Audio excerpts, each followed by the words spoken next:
Researcher को खुदाई के दौरान मिलने वाली 4 सबसे अजीबोगरीब मम्मी, जिसके ऊपर रिसर्च करने के बाद आर्कियोलॉजिस्ट पूरी तरह से हैरान रह गए। Number 4, crocodile mummy. इजिप्ट की एक एंशियंट सिटी उमल बारिजात में आर्कियोलॉजिस्ट की एक टीम काम कर रही थी। उनका टारगेट मम्मीज और दफन हुआ खजाना ढूंढना था, लेकिन उनकी उम्मीदों पर तब पानी फिर गया जब इस जगह से 1-2 नहीं बल्कि 100 से भी ज्यादा ऐसी मम्मीज मिली जो इंसानों की नहीं बल्कि क्रोकोडाइल्स की थी। हजारों साल पुराने क्रोकोडाइल जिनको शानो शौकत से प्रिजर्व किया गया था। पहले तो आर्कियोलॉजिस्ट को यह समझ नहीं आ रहा था कि आखिर इंसानों की जगह क्रोकोडाइल्स को प्रिजर्व क्यों किया गया है, लेकिन बाद में इन क्रोकोडाइल्स के कफन से कुछ ऐसी चीजें मिली जिन पर कुछ लिखा हुआ था और तब इस मिस्ट्री का गेम ही पलट गया। आर्कियोलॉजिस्ट क्रोकोडाइल से ज्यादा उस लिखाई में इंटरेस्टेड थे जो हर क्रोकोडाइल के कफन पर लिखी हुई थी।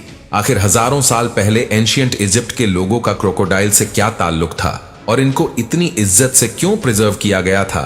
इन सवालों के जवाब इसी राइटिंग में थे जो क्रोकोडाइल के कफन पर लिखी थी। रिसर्च से यह मालूम पड़ा कि एंशियंट इजिप्ट के लोग क्रोकोडाइल को खुदा मानते थे, क्योंकि उनके लिए क्रोकोडाइल ताकत का सिंबल हुआ करता था।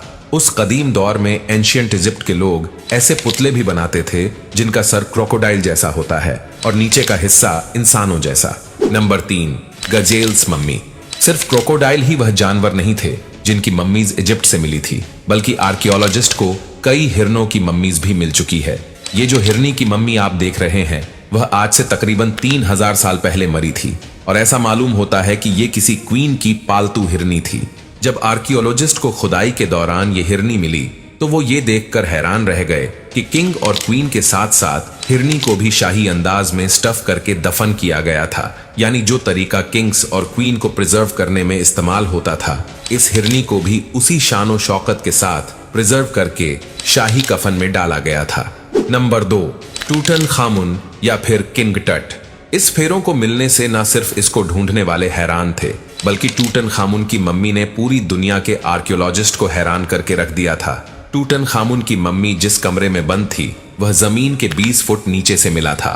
टूटनखामुन एंशियंट इजिप्ट का सबसे छोटा किंग था, जिसको सिर्फ 9 साल की उम्र में ही बहुत ज्यादा पावर्स मिल गई थी।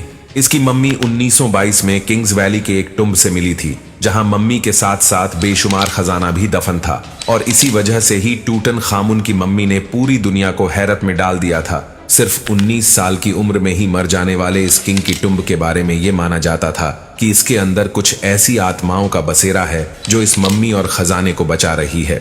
लॉर्ड कर्नावन वह शख्स था जिसने टूटनखामुन की टुम्ब को ढूंढने में फंडिंग दी थी। हैरत अंगेज तौर पर किंग टट की मम्मी मिलने के कुछ ही दिनों के बाद लॉर्ड कर्नावन मच्छर के काटने की वजह से मर गया था। Number 1, mud mummy. इजिप्शियंस इंसानों की बॉडी को प्रिजर्व करने के लिए एक खास प्लांट से निकलने वाले केमिकल का इस्तेमाल करते थे, जिसको रेजिन भी कहा जाता है।